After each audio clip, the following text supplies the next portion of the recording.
Friend, अब हम आगे बढ़ते हैं और जानते हैं लास्ट जो है हमारा कौन सा डिवाइस है। ये लास्ट डिवाइस है, ठीक है। उसके बारे में भी जान लेते हैं, जिसको हम बोलते हैं क्या बोलते हैं, रेडिएशन पायरोमीटर। अब रेडिएशन पायरोमीटर क्या होता है वो भी जानते हैं। ये जो रेडिएशन पायरोमीटर है वो रेडिएशन एनर्जी के प्रिंसिपल पर काम करती है। इस प्रिंसिपल के अनुसार अगर हम इस प्रिंसिपल का डिफिनीशन बताएं या डिस्कस करें तो ऐसा है कि इस प्रिंसिपल के अनुसार किसी ऑब्जेक्ट से एमिटेड जो रेडिएशन है, ठीक है, या किसी ऑब्जेक्ट से उत्सर्जित रेडिएशन एनर्जी जो है वो क्या करती है, तापक्रम बढ़ाने से जो है बढ़ती है, ठीक है। मतलब कहने का मतलब ये है कि किसी भी ऑब्जेक्ट से निकलने वाली रेडिएशन एनर्जी क्या होगी, बढ़ेगी। कैसे बढ़ेगी? जब उसका टेम्परेचर बढ़ेगा। तो इन दोनों के बीच में क्या है, डायरेक्ट रिलेशन है। टेम्परेचर बढ़ेगी तो रेडिएशन एनर्जी सॉरी टेम्परेचर बढ़ेगा तो रेडिएशन एनर्जी भी क्या होगी, बढ़ेगी। ये रेडिएशन एनर्जी बढ़ रही है तो इसका मतलब टेम्परेचर भी बढ़ रहा है, ठीक है। और ये जो है इसकी गणना जो है आप स्टीफन वोल्टजमैन के सूत्र के अनुसार जो है आप कर सकते हो। ये एक साइंटिस्ट थे जिन्होंने ये इक्वेशन या ऐसी डिवाइस को डेवलप किया था, तो उन्हीं के सिद्धांतों पर ये जो आपकी डिवाइस है वो काम करती है, ठीक है। और आगे बढ़ते हैं कि जो रेडिएशन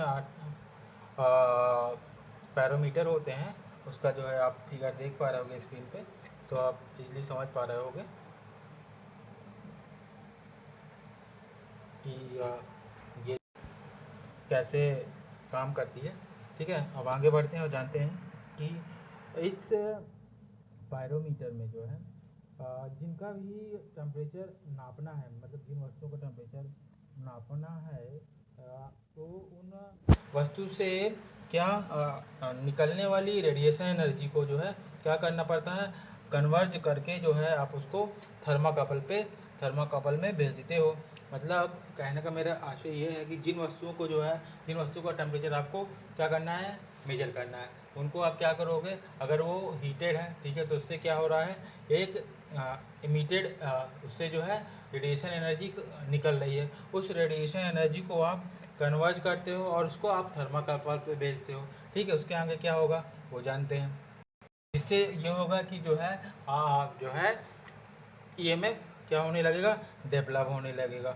और जब आपका ईएमएफ डेवलप होने लगेगा तो आप उसे जो है जीरो डिफ्लेक्शन विभव मापी एक डिवाइस होती है द्वारा जो है रीडिंग लेकर जो है आप उसके टेम्परेचर की रीडिंग्स को रिकॉर्ड कर सकते हो, ठीक है। सो इस डिवाइस का जो मेन प्रिंसिपल वो ये है कि जो है ये जो डिवाइस होती है या डिवाइस ये जो होती है कि वो क्या करती है कि जो आपकी आप कह सकते हो कि जो रेडिएशन एनर्जी है, ठीक है, रेडिएशन एनर्जी को ट्रांसफ़र कर देती है किसमें, हीट एनर्जी में। और जिससे जो है उस हीट एनर्जी से जो है हम टेम्परेचर का जो है क्या कर सकते हैं, मेजर कर सकते हैं, ठीक है।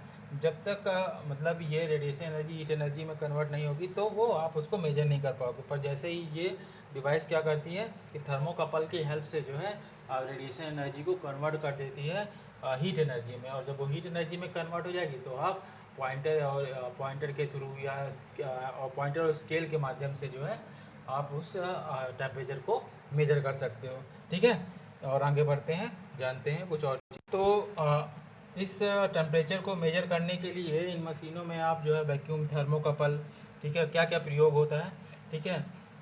जैसे वैक्यूम थर्मोकपल हो गया, थर्मोपाइल हो गया, वोल्टमीटर हो गए, फोटो इलेक्ट्रिक ट्रांसड्यूसर्स होते हैं, ठीक है। इन सब का प्रयोग करके जो है आप टेम्परेचर को मेजर कर सकते हो। चलो ठीक है, तो अब हम जानते हैं सबको एक एक कि ये होते क्या हैं। पहला जैसा मैंने बताया था वैक्यूम थर्मोकपल।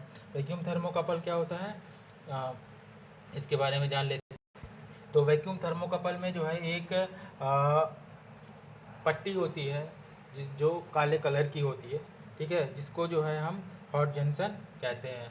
मतलब ये जो काली पट्टी खुद से नहीं होती, इसमें जो काली पोती जाती है, ठीक है, या आप उसमें पेन भी पोंछ सकते हो, ठीक है। और ये जो है महीन धातु की पत्ती जो होती है, महीन धातु की बनी होती है, ठीक है, जिसको हम जो है हॉट जंक्शन की तरह प्रयोग कर सकते हैं। ठीक, उसके बाद जो है क्या करोगे आप, इस कपल को जो है आप वैक्यूम सेल में रख दोगे, और उसको कहाँ, उस वैक्यूम सेल को कहाँ रखोगे, खिड़की पर रखोगे। ठीक है, ताकि जो है वो रेडिएशन एनर्जी को क्या करे, अब्जॉर्व करे। ठीक है, अब तो इसमें ये होगा क्या कि जब आप जो है थर्माकपल को जो है वैक्यूम सेल में रख दोगे तो जो लॉस ऑफ एनर्जी है, हीट लॉस जो है वो क्या होगा, कम होगा। तो हीट लॉस कम करने के लिए जो है वैक्यूम सेल में जो है थर्मोकपल को रखा जाता है, आप ऐसे याद कर सकते हो। ठीक है, अब क्योंकि जो है आपने जो है उसको खिड़की पर रखा हुआ है, खिड़की पर इसलिए रखा हुआ था ताकि वो जो है रेडिएशन एनर्जी को क्या कर सके, अब्जॉर्व कर सके। ठीक है, अब जो है रेडिएशन एनर्जी को जो है क्या हो रहा है, अब्जॉर्व कर रहा है कौन, वो जंक्शन। ठीक है, जो आपने खिड़की पर रखा है। तो जब वो रेडिएशन एनर्जी को अब्जॉर्व करेगा तो उससे ये होगा कि उसका जो टेम्परेचर है वो भी क्या होगा, इंक्रीज होगा, जिसके कारण जो है उसमें क्या होगा, ईएमएफ जनरेट होगा। और उस ईएमएफ को जो है आप थर्मोकपल की मदद से या अदर डिवाइसेस की मदद से आप कन्वर्ट कर लेते हो। ठीक है, और आप आसानी से जो है टेम्परेचर का डाटा रिकॉर्ड कर सकते हो। और दूसरा जानते हैं जिसको हम बोलते हैं थर्मोपाइल। इसमें क्या होता है, इसमें छोटे छोटे जो है थर्मोकपल लगे होते हैं, मतलब इसमें छोटे छोटे थर्मोकपल का एक ग्रुप बनाया जाता है। और इन ग्रुप में जो है क्या किया जाता है कि जो है जो ठीक है, तो इन युग्मों में होगा क्या कि जो है आपकी जो ईएमएफ है, ईएमएफ जनरेट होगा, और वो ईएमएफ उतना ही जनरेट होगा जितना कि जो है पुंज में ईएमएफ जनरेट हो रहा है। मतलब पुंज का ईएमएफ और इन युग्मों में जो ईएमएफ जनरेट हो रहा है वो क्या होगा, दोनों बराबर होगा। यही कारण है कि इन युग्म को, मतलब इन ग्रुप्स को, जो छोटे छोटे जो है आप ताप युग्म का जो ग्रुप बनाया है आपने, या सीरीज बनाई है जो है आपने, सॉरी, इस कारण जो, तो मैं बता रहा था कि जो है ये दोनों ईएमएफ बराबर इसलिए हैं क्योंकि ये जो पूरा आपका सिस्टम है वो सीरीज में जुड़ा हुआ है। ठीक है, आगे बढ़ते हैं और जान लेते हैं वोल्टमीटर।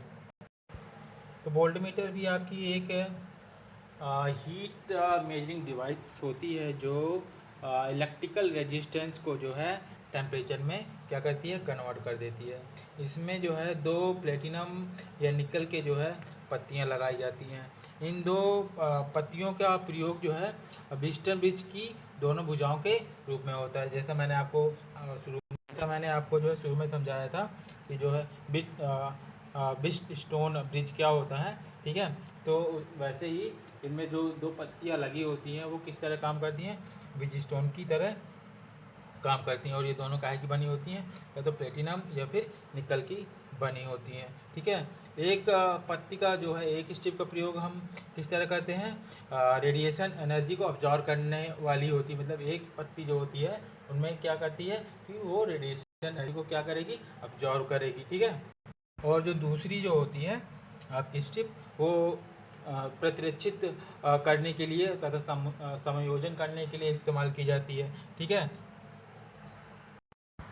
हाँ, तो क्या होता क्या है कि जिस स्ट्रिप पर जो है रेडिएशन इंसिडेंट होता है उसका जो है क्या हो जाता है, रेजिस्टेंस बढ़ जाता है, जिससे जो है आपका जो ब्रिज बनाया गया है वो क्या हो जाता है, असंतुलित हो जाता है। और उस असंतुलित ब्रिज की रिकॉर्डिंग हम पॉइंटर और स्केल के माध्यम से कर लेते हैं। ठीक है, तो इस प्रकार जो है हम टेम्परेचर को मेजर करते हैं। तो ये कुछ डिवाइसेस थी जिनका इस्तेमाल करके जो है हम किसी भी वस्तु का जो है टेम्परेचर मेजर कर सकते हैं।